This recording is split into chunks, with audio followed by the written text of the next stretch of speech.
Welcome to the Pursuit of Growth show, where we hold candid conversations with fascinating individuals from all walks of life to learn about their passions, successes, failures, lessons learned, and how they apply personal growth to their lives. We'll end the conversation with key takeaways that we can all implement to better ourselves and the lives of those around us. Now, this episode is actually going to be a little bit different. And as always, though, I'm joined by my good buddy and co-host, Sammy Gonzalez, who's going to tell us a little bit more about this show. What's up, Sammy? Hey, what's up, Greg? Happy 2021. I think we can officially say Happy New Year to all the listeners, as this is the first show that we're producing for this new year. So I'm super excited. I mean, tons of great opportunities, tons of good guests, a lot going on at the Pursuit of Growth. Wouldn't you say? I think we ended 2021 with a ton of momentum, with amazing guests. The conversations that we had, I feel like, are evergreen, that will be able to help people, through 2022 and beyond. And I'm extremely excited about the guests that we've got lined up coming in the first part of this year, and I can't wait to see where the show goes from there. Yeah, definitely. I got bubble voice to start the year. We definitely ended on a high too, especially with good buddy and mentor of mine, Steve Gray, gave some great actionable tips, some really good advice on all things, everything, and really revealed a lot. So I encourage the audience to go and listen to not only his episode, but all the episodes that we recorded last year, which kind of wanted to tease that out before we got rolling here, was that we are now officially on Anchor, where you can find our podcast, and that is distributing out to Spotify. That is also on Apple Podcasts. It's soon to be on Google Podcasts. It's going to be on Stitcher, and it's going to be on Overcast as well, with many more to come. So I think the biggest thing is just this content's starting to take forms and starting to, be accessible to other locations where people can find them. So wherever you listen to podcasts, go on there and search for the Pursuit of Growth show, and you'll start seeing more of these. So I just want to give that little shameless plug for ourselves as we move forward. Yeah, to add on that shameless plug, Sammy, I think I want to just hit on the fact again that we've really been intentional about the podcast and the guests and the interviews that we've done, that the conversations that we have really are evergreen. They're going to be long lasting. We're talking about subject matters that aren't specific for a certain time or a certain year. And so I encourage people to go back and listen to the shows from 2019, 2020, and of course, join us on the journey as we get into 2022. Now, I say all that with the exception of this particular show, right? Because this show is going to be dated, as we're going to be talking about the year that we just came out of, 2021, which was a challenging year, but also a year full of opportunity and a lot of amazing successes. And so you and I are going to play a little game of Q&A and kind of go back and forth today and ask each other some questions about last year and share some of the things that we experienced as a part of the Pursuit of Growth, our personal lives, our professional lives, and really just the year in review.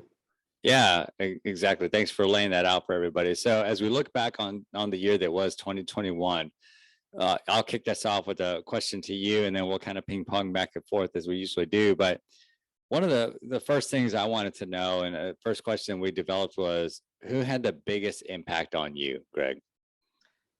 Wow. Without a doubt, it was a woman named Leah Whitley, who I met in April of 2021. And it's been, almost 10 months that we've been dating now.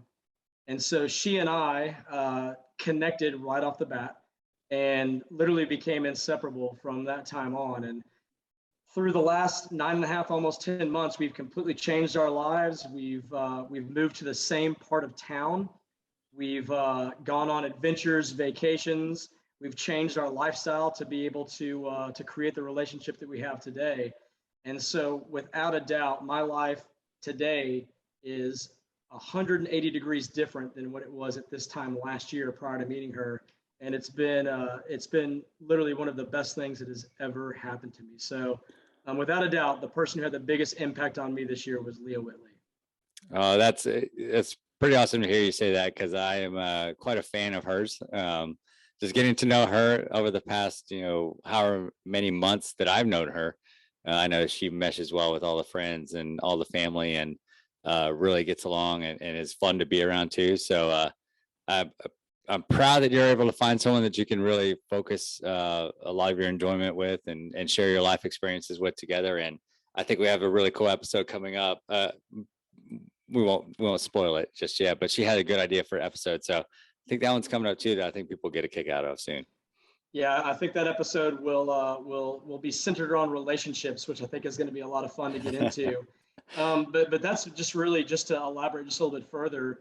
You know, the impact that she's had on me has just been such a blessing in terms of just the alignment that we have with our beliefs, the things that matter to us, the things that are important to us in work, personal lives.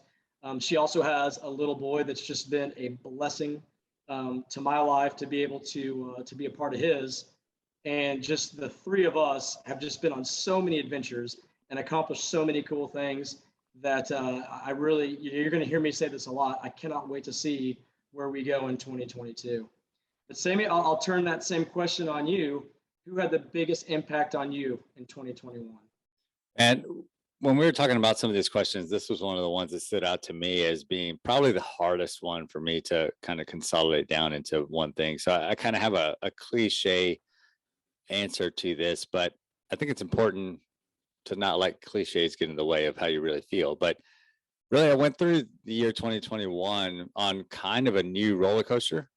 Started a new role, and so at my professional job, and so I was exploring some new opportunities. I was learning some new things. I was really inspired by a lot of the people that were able to support me along the way. So that really was something that was kind of unique and different, stepping out of my comfort zone and moving into a new industry, and learning a lot. But something that really inspired me was, and something that had, I guess, something that had the biggest impact on me was the conversations that we had just throughout the year, and not just so much the show, which we'll get into a little bit more, but just really focusing and reflecting back on the conversations that I had. There were some good ones, there were some bad ones. There were some that went a little sideways, but all in all, learned a lot from those. So the biggest impact for me is really just being open to conversations and exploring new things. Really made 2021 pretty awesome. Yeah, you know, for me, when I think of that question, what was the most memorable conversation? It's easy for me to look back on the shows that we had because each and every one of them were memorable and impactful. But there was two when I read this question that jumped out to me, and one of those was the conversation with Scott Linebrink, and I just really appreciated how bold and passionate he was about sharing his faith and how important that was in every aspect of his life. And he did it with charm. He did it with just again boldness, and it really made an impact on me and challenged me to be more open and sharing my faith with other people as well, and just making it a part of my life and my daily conversations. And then a second was a conversation we had with James Henson.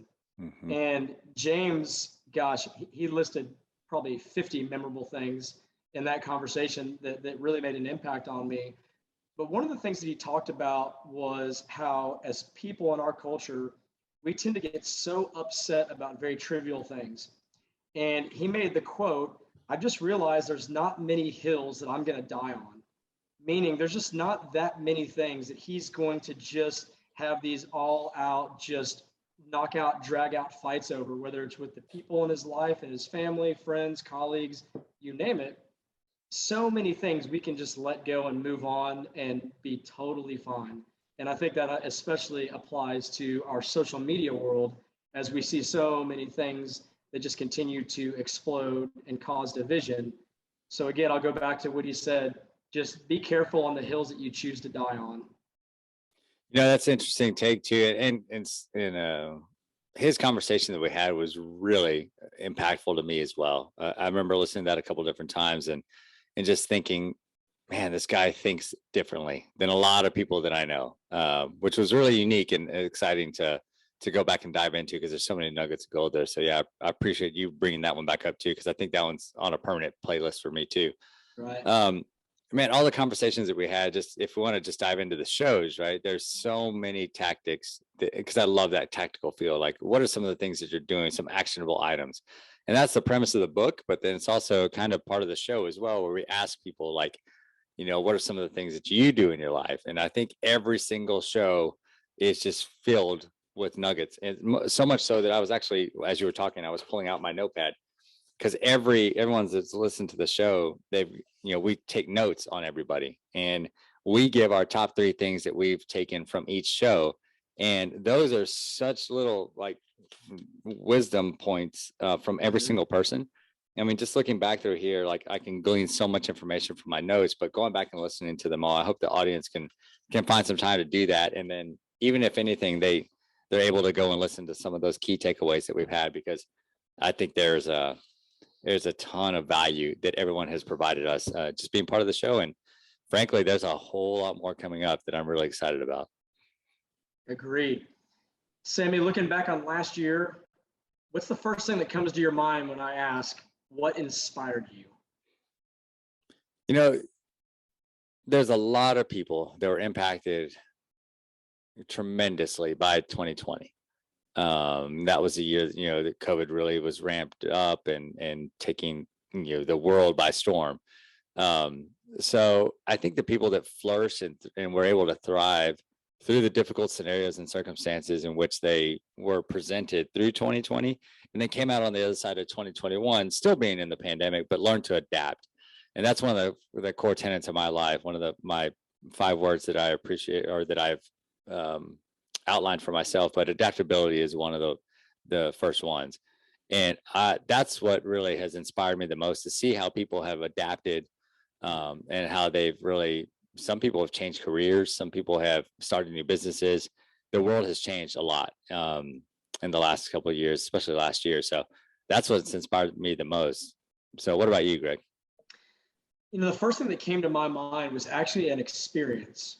And so I mentioned earlier that Leah and I had gone on several adventures over the past year. And one particular adventure was to visit her dad and stepmom in Florida. And they have actually just purchased a sailboat. And we went out onto the ocean, and we're just having a great afternoon, just sailing through the water. And I've never seen dolphins in real life outside of like an aquarium. And there was actually 3 or 4 dolphins that we saw swimming ahead. And as we got closer to where they were at, they actually pulled up beside us, and there turned out to be about 5 dolphins. And for about 20 minutes, they swam right next to us on the sailboat, so close that I could literally reach out and touch them. It was one of those experiences that just you'll never forget.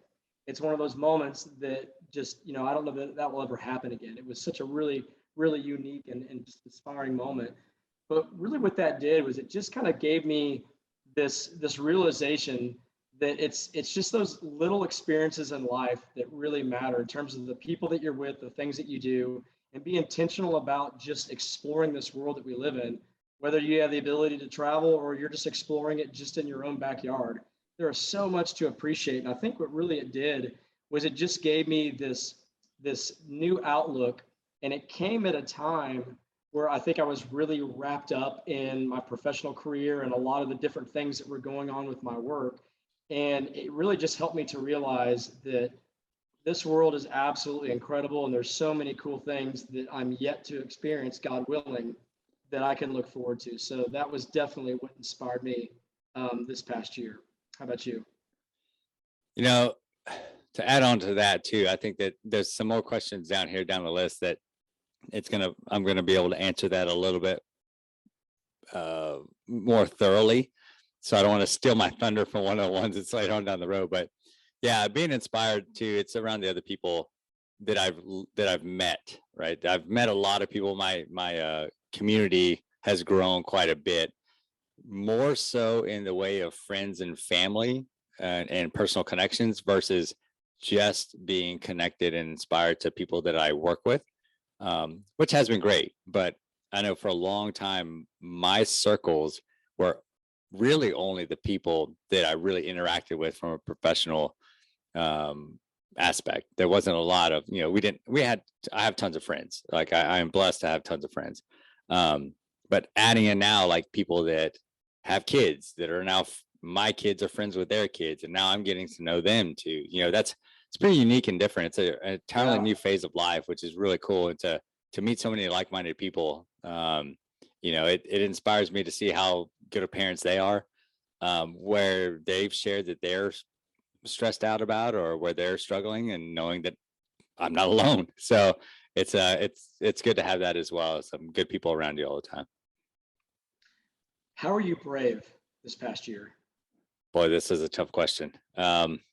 The biggest thing, the thing that popped in my mind first when I saw this question was just taking on that new role at work, right? Stretching way outside of my comfort zone, and trying for the basis of doing something new and challenging for myself from a professional endeavor. I've been, to the top of many organizations. I think I'm pretty good at my craft. I'm a continuous learner in the fields of marketing, design, social media, all that kind of stuff. But I also wanted to stretch it from a technology standpoint. And so taking on this new role, learning a lot more, jumping into things that I had no idea what they were talking about, and being able to learn those.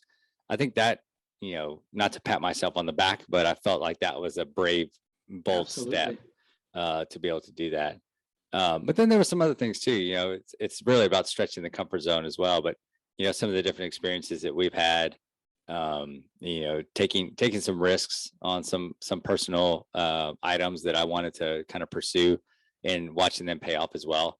So I know it's kind of a generic answer there a little bit, but I think the biggest thing that stood out was taking that professional career leap was the biggest one. Yeah, I want to give you kudos for that, because, there's so many people that I've talked to that, find themselves in a job either they don't like, or a job where they just feel comfortable. And when you talk about, have you thought about exploring that next step, or have you started looking at your other options? The common objection is, well, I just don't think I can do that, or I don't have the skills to do that. And you see that it's fear inspired, that they're holding themselves back because of the fear of the unknown. And so for you, jumping into a role that, of course, you were qualified to be able to do the role, but there were a lot of aspects of that role that you didn't know, that you had to learn, and you had to trust in your beliefs, and you be confident in your abilities to be able to do that. And I can tell you that was something that, watching from afar, inspired me, seeing you make that leap and take that new job and flourish with it. So kudos to you. Yeah, and I think there's a lot of people that can probably benefit from understanding the fact that you aren't tied to your job, right? Mm-hmm. For the longest time, I know one of the things that I was the guy that did this, right? Or I was Sammy with this company, mm-hmm. or whatever it was. And it got to the point where it was like I was really attaching myself to my work. And there's so much more outside of just that I think that once you find the right type of company, that allows you to have that freedom and that stance of you are more than just your work. I think it really helps in your personal life as well. And I know it's freed me up a lot. I mean, not to mention, some of the great benefits that I have, but I think other people need to know as well, like a lot of pushback you may get is from yourself and what others will perceive of you. I don't know if you've ever heard that, like some hiring managers, they'll look at your resume, and if you like stay 1 year at one job and 1 year at one job, that that looks bad because you're a job hopper or whatever it may be. Mm-hmm. Yeah, there are people like that, right? But there is also something as not a right fit, and I found myself in that situation. So I was able to find a different fit without fear or repercussion of other people saying like, oh, well, you were only with this other job for a year and then you went to this other one, or whatever it may be. So just got to find what works for you. And honestly, you don't have to waste a lot of your time just sitting back in something that's not for you. If you're unhappy, or you want to explore, or you want to do something, I think, again, going back to adaptability, 2021 gave you a lot of opportunities, or 2020 gave you a lot of opportunities to reshuffle the deck and put some plans in action on 2021. So hopefully people can carry that forward into the big 2-2 that we're in right now. Yeah, there's a statement that I absolutely love that says, do not attach yourself to a person, company, or place, but attach yourself to a mission or purpose. And I really feel that goes right along with what you said, because again, so many of us can attach ourselves to our jobs, or the place we live, or the community we're a part of, But when you do that, you're just tying a big anchor around your ankle and you're holding yourself back from where you potentially could go. And so I think you're a great example of cutting that anchor free and pursuing other opportunities. And again, that was something that I think was incredibly brave and inspiring. So what about you? I was gonna say, what about you on the brave front? Yeah, so there was a couple things that jumped out, but I'm going to go back to my to the thread of the experience. So at the very beginning of last year, to actually celebrate your 40th birthday, a bunch of our buddies, we went to Central Texas, to Bourdain, Texas, actually outside of Bourdain, Texas, to Spider Mountain, which is a downhill mountain bike course where you actually take a ski lift up the mountain, and then you take different trails that take anywhere from, what do you think, 20 minutes to be able to get down. But you are gaining some incredible speed, going through some pretty challenging obstacles. And if you're going to crash, there's a good chance that you may have a hospital stay, or at least a really, really rough night or week ahead of you. And I could tell you that looking back, it may be one of the most fun experiences that I've ever had in my entire life. But I can tell you, going there was a lot of nerves and jitters about, am I a good enough rider to be able to handle this course, to not hurt myself? And is my bike, which is nothing fancy, going to be able to withstand kind of the challenges of the terrain and the obstacles as we're flying down this mountain? And the answer to both of those were yes. And I remember just making my mind up the morning that we were going, that any hesitation or anxiety or fear that I had, I was just going to kill it. And it was not allowed in my mind, because all that was going to do was cause me to be hesitant or to hold back and potentially cause myself to have some problems because of hesitation. So I successfully wiped that out of my mind and just said, man, I'm going to enjoy this and have a blast and just choose to be brave. And that's what I did. And I'm super proud of that experience. And Sammy, I cannot wait to go back. Yeah, where it's in the early planning stages right now. I know that for sure. One of my favorite memories. I mean, that was a fantastic birthday that my mountain bike crew, the MTB TBD crew, put together for me. And thanks to my wife for setting that all up with you guys and making it a big special surprise birthday.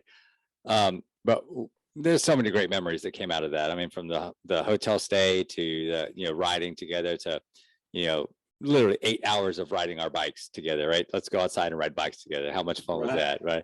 But one of my favorite experiences, just a quick story, is that I would say that I probably lean on a little bit more experienced and probably a lot more adventurous than most of the riders in the group. Like I'll try some things that I know I should not be trying, and I have paid dearly in a couple of lives that I've left. Of the 9 lives I have, 2 of them You've had some gnarly crashes. I have, and but one of my favorite experiences was actually, I rode with some of the other guys, and I finally got a chance to ride with you, because I made it a point to ride with every single guy, like on a trail.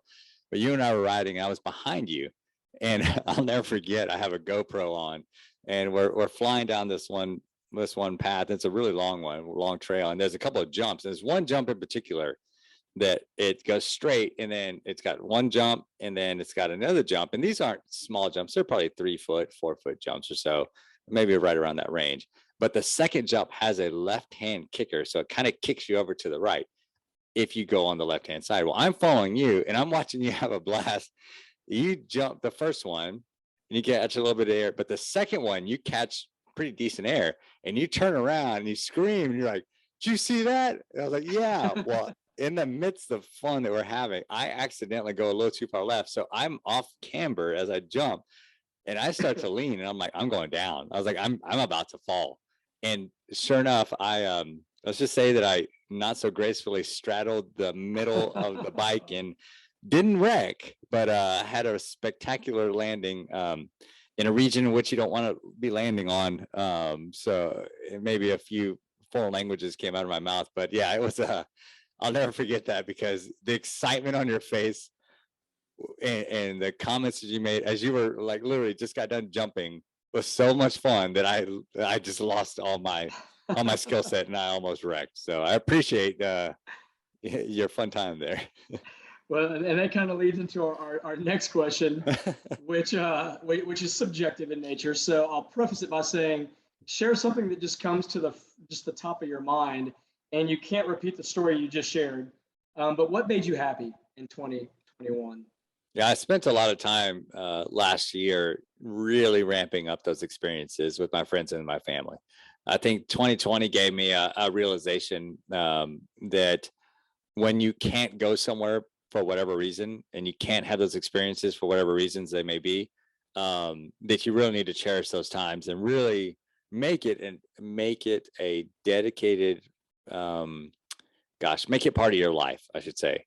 And so really what I did was I just really ramped up 2021 experiences. And we'll talk a little bit more about some of those later on in some of the questions, but I just went all out. I said, what better time than now to just start doing the things that I want to do? So, hey, is it grab coffee with friends? Is it go on mountain biking trips? Is it, try and learn something new? Something we haven't talked about is all the learning that's happened in the past year too. Like for me, diving headfirst into cryptocurrencies and crypto investing and trading, to NFT projects that are all on the cutting edge, to going back down and just starting to draw again. Like, I've never been a great artist, but I have a degree in graphic design. It's like, man, I forgot what it's like to draw. So just kind of doodling, So that's really what it was. Like those things just made me happy. And the experiences that I had, especially with my friends and family and my kids, going through a lot of those really unique, fun things that they're starting to learn at 5 and 7, that you kind of forget about doing something for the first time. And for a lot of the things that we've done, it's their first time. So seeing that experience was cool. What about you? So, man, I could almost just echo exactly what you just said, because it aligns exactly with what I look back on with 2021. So really focusing on experiences. And so I started this thing last year that I'm continuing this year. I'm calling it the TPG 25, which is 25 like major cool experiences of things that I just enjoy doing. And each one of them is actually set up to do with someone else. And so it's just been a lot of fun. So that could be something as simple as going paddleboarding or mountain bike riding. Maybe it's playing a musical instrument, playing guitar, doing a performance. It could be making a painting, all kinds of just different stuff that I just enjoy doing. And so accomplishing that last year and then coming up with new sets of goals for this year has just been a blast. But I'm going to take it a step further. And so, I talked at the very beginning of this episode on who had the biggest impact on me, and that was Leah. And one of the things that we did this past year was every single night we would share 3 gratitudes for the day with each other. 3 things that we appreciated about the day or we just really enjoyed. And we've talked about this a lot on the show. We've written blogs about it, but there's nothing that changes your attitude more than gratitude.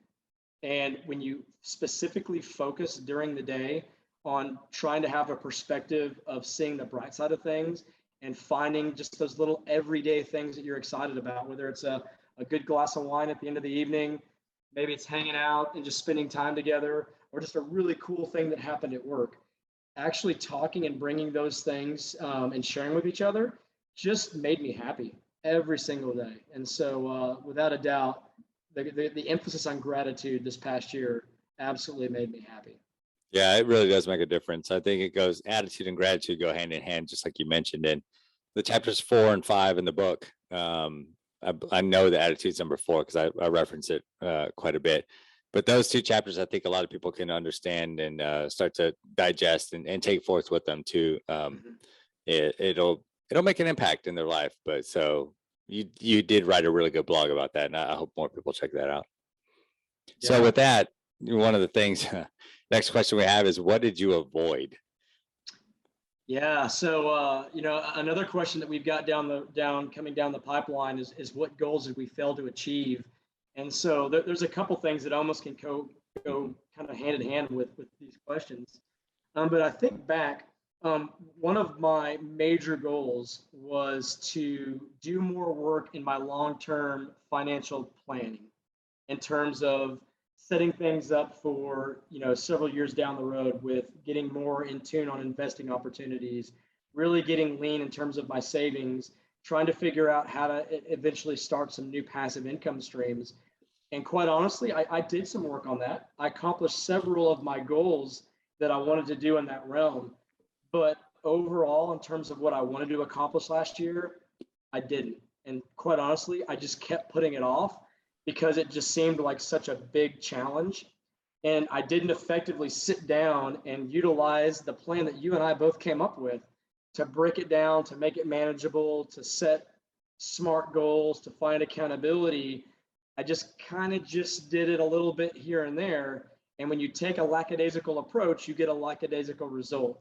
And that's the result that I got. And so I'll talk a little bit more, I'm sure, throughout this year about how that's actually a really focal point of my goals for 2022 is to get really, really focused on that and get that plan together. Yeah, looking at this, I kind of had the same thing and the same kind of result. And thinking about the question was, there weren't a lot of things that I didn't accomplish that, were big pitfalls. But I think one of the areas in which I would say that I might have avoided it, but because it was one of the things, again, I didn't put forth the plan, right? It's to really understand the concepts of where my faith lies in general. And so that's one of the things that I'm carrying forward in this year is as a strong, or as a goal to find some strong answers onto where my faith truly lies in the big picture scheme of things. And not that I don't believe in God, but what does it mean to believe in God, right? And what are some of the avenues in which I'm going to be exploring those things? And what's the next steps for me and my family, and when it comes to overall understanding of your belief systems and your faith in general. So that was something that I kind of put on the back burner a little bit last year, trying to kind of reset. And a little bit was okay because I found a lot of the relationships I was building led me to understanding a more universal love and kindness and gratitude across everyone that I've met, which I think is something that's important to do and something that kind of is part of your faith in people and things as well. But find that higher power and that I guess more understanding of a spiritual and versus religious type understanding is something that I will carry forward into this year. It's one of my big goals this year. Well, I tell you what, how about I'll help hold you accountable for the progress and the work there, and you hold me accountable for what I just shared. And man, we'll knock both goals out together. Yeah, absolutely. I'm game. But you can't do it. You can't do it by yourself, right? Absolutely. Yeah, it's one of the core tenets of TPG is to make sure you have an accountability buddy. Absolutely. And there's a lot of other people that we can bring into the mix on both sides of those. And yep. It's interesting you mentioned that goal too. That's another one of my goals that I have is to continue to deepen my faith. And we'll talk more about this later. But a big undertaking that I'm going through this year is in apologetics, which is basically, for lack of a long description, it's being able to defend the faith, being able to ultimately answer questions, difficult questions about the Bible, about God, about other religions, and really educating myself to be able to share the information that I learn as a part of this process. And it's something that I've done for the last, probably decade, but I really want to get intentional about really becoming good at sharing what I've learned and being able to articulate it well to where people can actually understand it. So that's going to be something that I'm looking forward to. Yeah, I think it takes a pretty keen awareness of yourself and your understanding of what you believe to be able to share that without being pushy. Mm-hmm. And to be able to share that and understanding that some people are going to have opposing viewpoints no matter what you say, just because of their staunch beliefs and whatever they may be rooted in. But to be able to have that conversation, I think it's just it's an inspiring and unique conversation to have with other people, just learning about what they feel and what they think. And you ponder, what do people ponder for the entirety of our lives, right? What is the meaning of life, right? If you start with that base question, it's like, man, that's some fun conversations that come out of that as well. And I want to go off on that because I love what you just said. Because in the last chapter in our book really talks about faith as being something that we encourage people to explore, because ultimately, like, why are we here? That's like the biggest question that we can possibly have. And so you're right that so many people can be pushy and angry and really, really just unkind when it comes to these type of conversations, when I believe this is where we should be curious and we should be thoughtful and let's learn from each other. Let's ask good questions. Let's be respectful of where people are at. And you can share what you believe in a way that's not condescending or judgmental, but hey, this is kind of where I got to where I'm at. Hey, tell me a little bit about where you're at and let's talk about this together. I think it should be a conversation that we're having every single day with people all around the world, but yet we've built up these walls that we feel like this is a conversation that if we're going to have it, we got to put our dukes up and we've got to be ready to fight. And that's really my goal in terms of learning apologetics, is to be able to share what I learned in a kind, loving way, but being open to listening to other people and asking really good questions to help them feel comfortable in sharing what it is that they believe or what they don't believe. Yeah, absolutely. I think that's going to be a fun exercise that we're going to go through throughout the rest of the year, and I really look forward to it. Yeah. Well, speaking of, again, last year, what was a favorite moment? There were so many. From concerts to beach trips to, being able to experience new friends and get to know them even more, to the small things in life too, right? The little wins and the big successes, down to the challenges that just didn't think would be possible. And then also having the support of people around me to be able to say like, hey, you got this, or hey, yeah, have you thought about it this way? I think was really key. So I don't have a true like defining North Star moment or anything like that, but there were a lot of events throughout the course of the year that were really impactful. It kind of paired over into that, what inspired you conversation. Do you have a one big one that really stood out? Well, again, just like you, I've got about 50 that I could probably pick from. Yeah. But I do have one that it jumped out to the front of my mind. And again, going back to question number one, who had the biggest impact on you? And that person was Leah. We took a road trip to Memphis, Tennessee, and we're both big music fans. And for anyone that knows anything about Memphis, Tennessee, the very famous Beale Street is there, which is just filled with restaurants and bars and some of the most amazing musicians that you will never hear of performing there on a nightly basis. And so we spent the evening just bar hopping and going in and out of bars and just listening to some incredible musicians, some incredible singers. And there was one particular bar we just walked into, and the music was jamming, and we just walked right on the dance floor and just started dancing with just random people all around us. And it was just one of those moments where it was just so much fun. So without a doubt, that was my favorite moment of 2021. Nice. All right. So in all those moments and all those things, what was something that really stood out that you learned about yourself? Man, so one thing that I learned about myself this year was decisiveness. So if you asked me 5 or 10 years ago if there was a character trait that I wanted to really get better at, it was decisiveness. That was from everything from when someone asks, hey, what should we do for dinner tonight? And it's the, well, I don't know, what do you want to do? And it's the back and forth. Or when there's a situation at work and a decision needs to be made.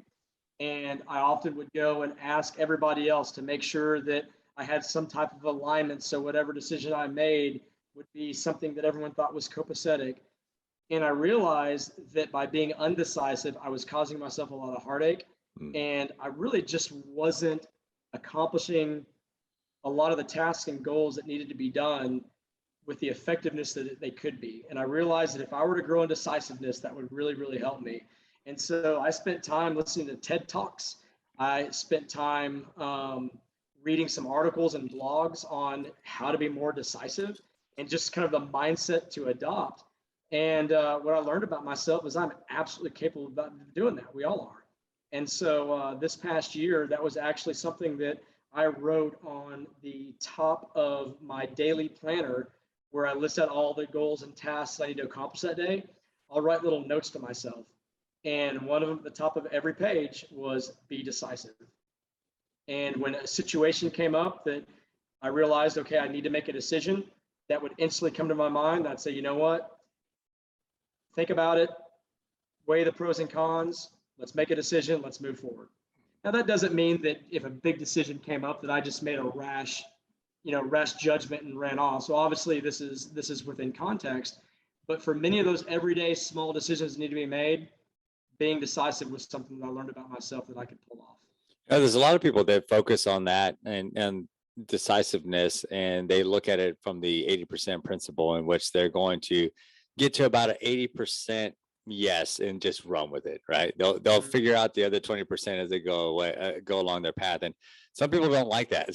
Some people are not wired that way. Some people need to have all the I's dotted and T's crossed and everything buttoned up. But as I've just to piggyback on that, and that's not necessarily one of the things that I've learned, but something throughout my life, is that I've made some mistakes, nothing catastrophic, by just kind of saying like, let's just run with it. I've got about 60% of that information. But most of the stuff that you do in life is not catastrophic when you just take that decision and go. You can usually pivot pretty quickly. And actually, if that's something you focus on being adaptable like I do, it really helps with that, because then you're able to navigate some tough times and learn some new experiences pretty quickly, because you're able to get to the results you're looking for by moving fast and failing forward. Yeah, I think you bring up a good point that I can elaborate on. Is the decisiveness that I'm talking about are typically those little things, right. Those little everyday things that tend to bog us down and keep us from those big things that we're trying to accomplish. Now, the bigger the situation, the bigger the consideration, obviously there's going to be more time involved. But I mean, there were times where I would spend forever trying to figure out like just what shirt I was going to wear, or just, what I was going to have for lunch that day, or where I was going to go for dinner. Which way to part your hair, right? Yeah, which way? Yeah, was I going to go with the tight shave, or let the hair grow out for a couple days? The number one or the number two, right? Yeah. Number one or the number two. So, yeah, so being decisive has been something that I think has been a major attribute again this year, no doubt. Yeah, one of the things that, in thinking about that question, there's something that I started to enact last year that really helps with me. I've talked a lot about my struggles with, it's not anxiety, but it's the ability to want to do so much at one time. The weird analogy that you always hear is like, how do you eat an elephant one bite at a time?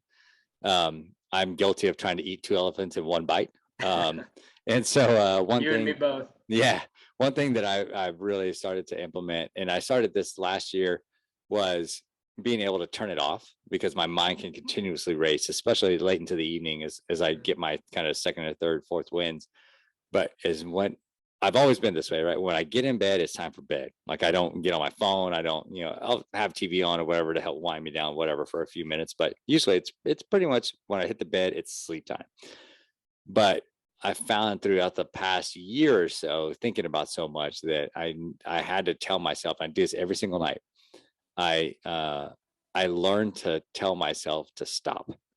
And Yes. I literally lay on my bed. I flip my pillow over, because the other side's always the coldest. Right. I flip my pillow over. I tell myself stop. And every single night I smile and I go to bed. And it's literally helped me out so much by just turning that thing off. And you know what? I'll pick it up tomorrow.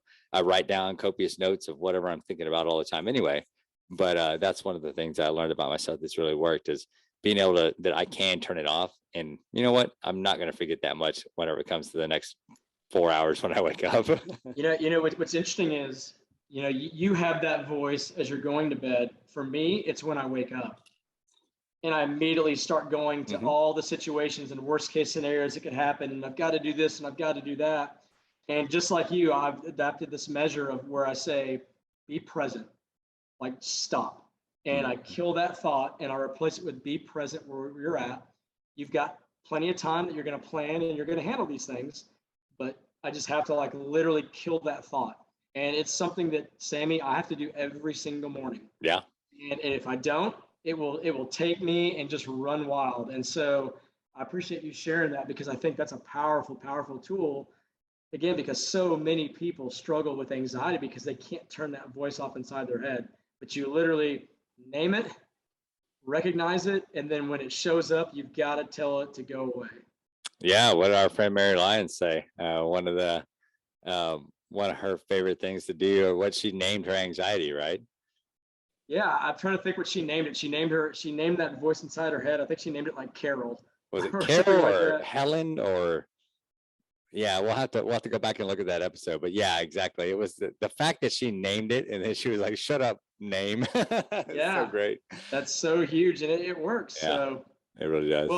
that's a major goal to accomplish. But I'll ask you this: what other goal are you most proud of accomplishing in 2021? Yeah, I think the biggest goal that I had was making sure that I provided those experiences to my kids, that I really want them to start to have too, because there's so much I see from other kids, or you hear in the media or whatever it may be, is that kids are being impacted so much by the time they're spent alone, or the time they're spent on screens, or the times they're spent like not around the right types of people with the right types of mindset. So for me, one of my, you can call him an idol of mine, was Anthony Bourdain. And as troubled as he was, one of the things that he always said was that traveling would give you new experiences and new ways of thinking about life.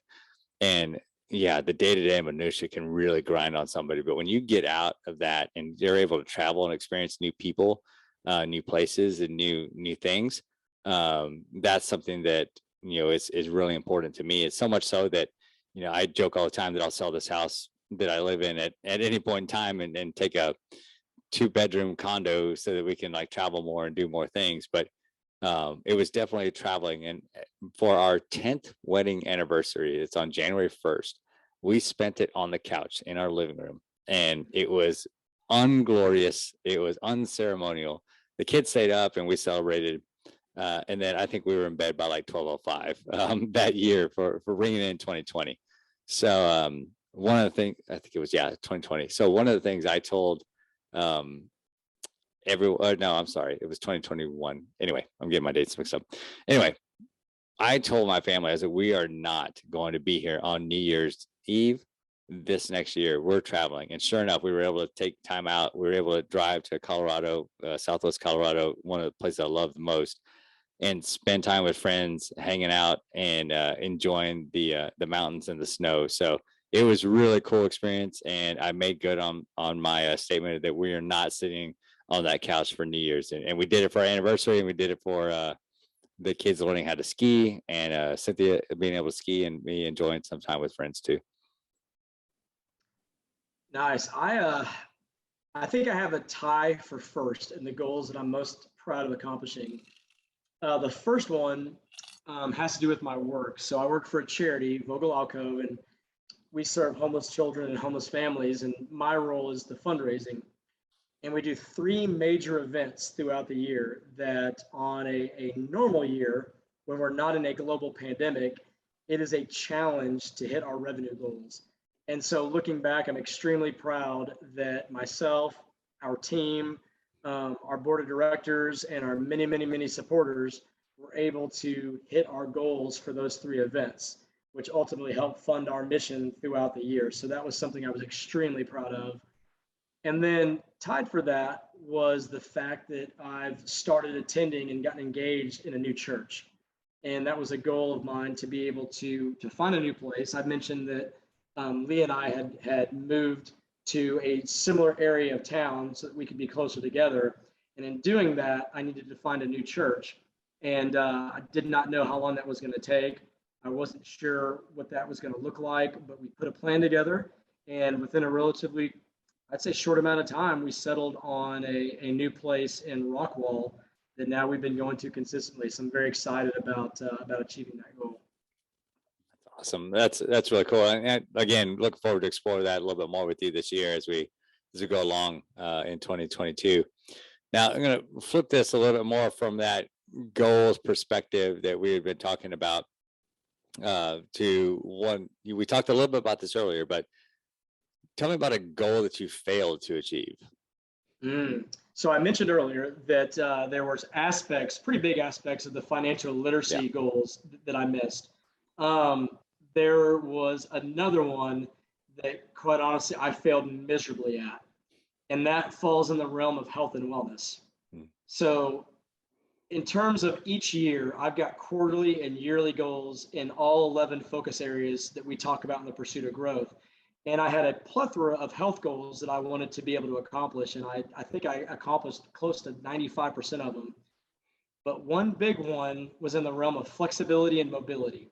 Mm. So throughout my life, I have not been a very flexible person. And as I continue to get older, I have goals to continue to do mixed martial arts, all the different sports, mountain bike riding, running, you name it.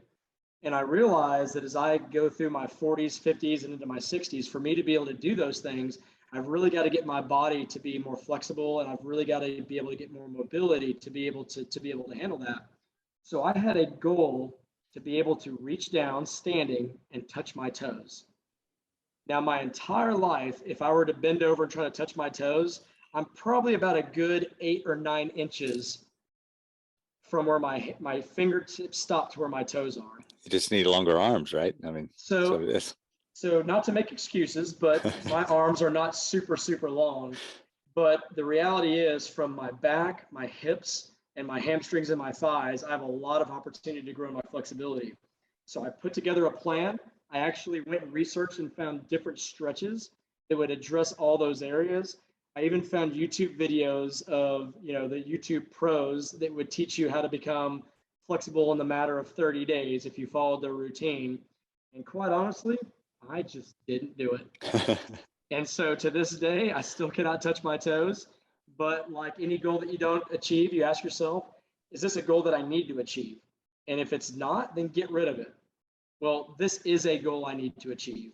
And so it's moved over into this year's category. And so I'm actively now working on a routine to be able to accomplish it. And so I'm taking it step by step and stretch by stretch. Nice. Yeah, why is it that, side note, stretching is probably the most painful thing you can do? It doesn't. It's so hard. And the thing is, you can lift weights all day. You can be so sore. You can run a marathon. I've never ran one. I can imagine it's painful. But stretching is the hardest thing you can do from a workout perspective. But every time I do it, I'm just like, why don't I do this more often? Like, you feel so good afterwards. So I've actually, it's funny you mentioned that. One of the goals that I have for this year in my health and wellness is every Sunday do at least a 5-minute stretching routine. Because again, it feels so good. Like, why don't you do this all the time? So that's something I'm going to be incorporating. So what's a goal that you failed to achieve this past year?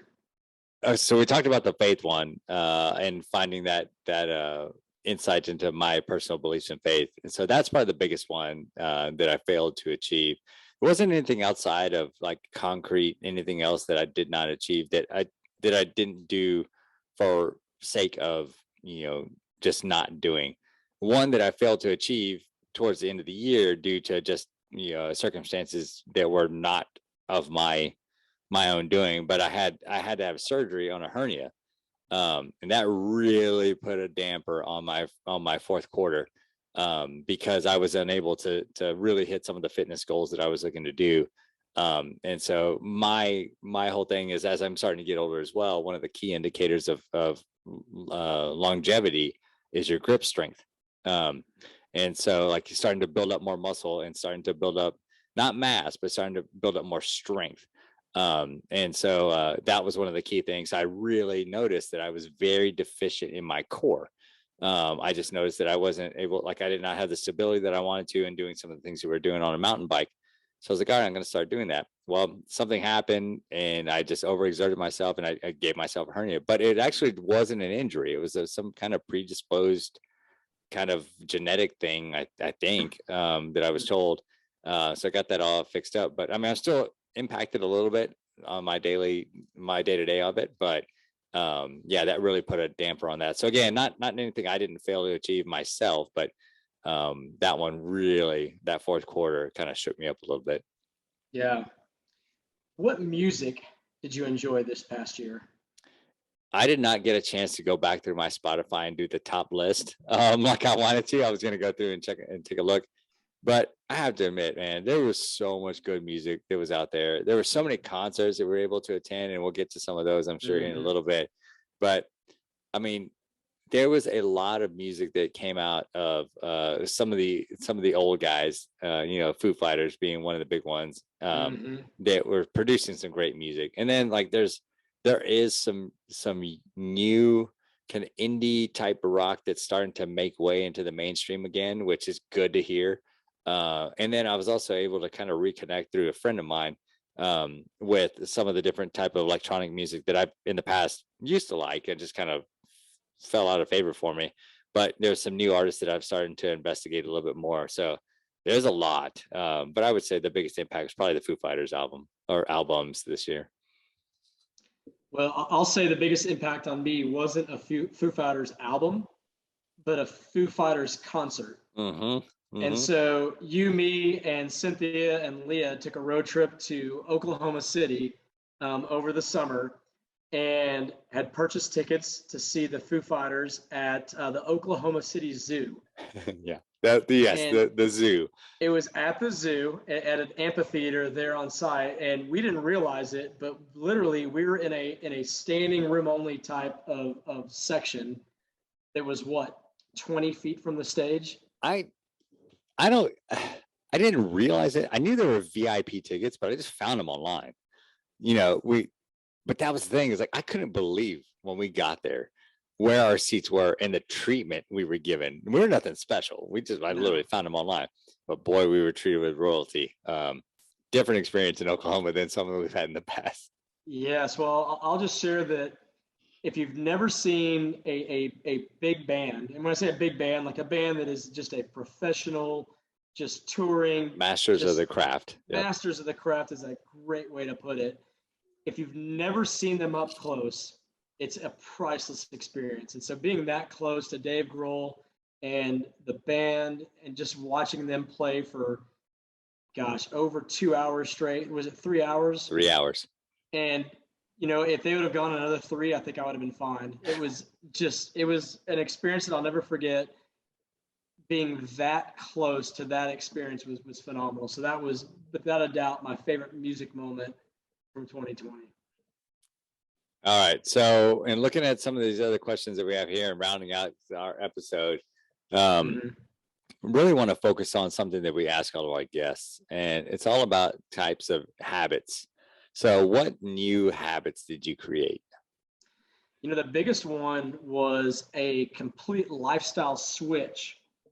So when the year 2021 started, I lived in downtown Dallas, and I was about a 5-minute drive from my office.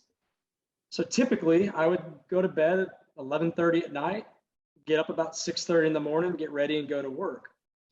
Well, I mentioned previously that now I've moved to a new part of the Metroplex, and I'm actually about a 45-minute drive from my office. And so I still wanted to be able to be home in time to hang out with Leah, to be able to work out, to be able to do different things. And so with drive time traffic, that was not going to be an option unless I switched up my work hours. So I had to figure out how I could start waking up at 5 a.m. every single morning so that I could get to work early enough to then be on home at the time that I thought was going to be the right fit for us moving forward.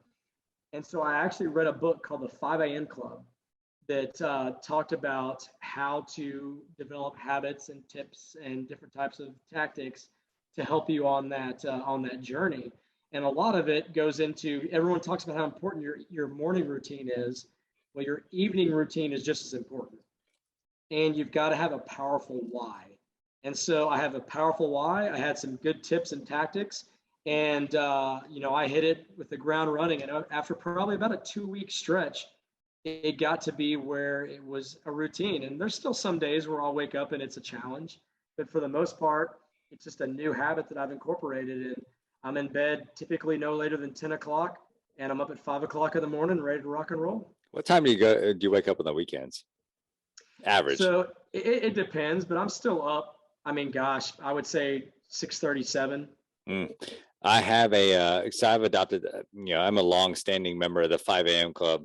I wake up anywhere from about 5:05 to about 5:20, somewhere in that range. Naturally, I just kind of pop up now, except on the weekends. And there's something on Saturday mornings, if I'm not out riding with the guys, or I'm not out for a long run or whatever it may be, or whatever games, or 8 o'clock rolls around and I find myself still in bed, and it is a wonderful feeling. Yeah. But yeah, 5 a.m. It changes your whole mindset, changes your whole life whenever you are able to get up and get everything done. And working out really early, I think, has been a really big benefit to me as well.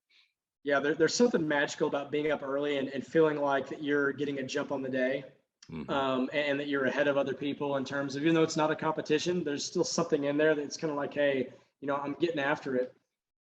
For me, it's also a time of tranquility and peace. And so it helped me to start my day and not feel so rushed. But I really could kind of work into things as the day progressed. And then, for me on the weekends, like my goal is I always want to make sure that I have at minimum 7 hours of sleep with a goal to get closer to 8.